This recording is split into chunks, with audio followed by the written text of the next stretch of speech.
So I think the 1 to 3, as Representative Koval has lifted up, is a policy choice.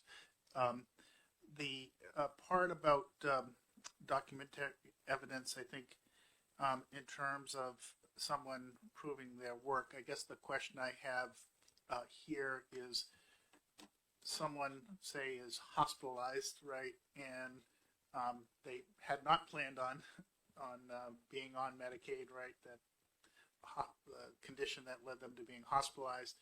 In terms of being able to prove that, they would not be able to prove the prior 3 months. The only way I think they could get on would be through an exemption, right? A qualifying exemption. I just want to make sure that a qualifying exemption isn't precluded in terms of that initial situation, because then what we're doing is passing on more uncompensated care to the healthcare system in terms of that, and then also for the individual who may have had a sudden condition that, in terms of being able to get continuing medical care, that might be an issue there. That's I guess the consideration, because I think the 1 to 3 is a policy choice.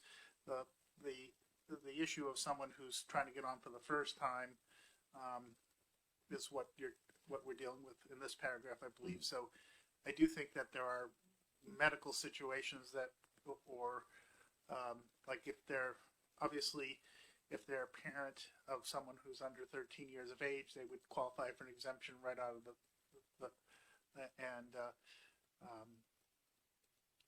that providing evidence of that's not such a.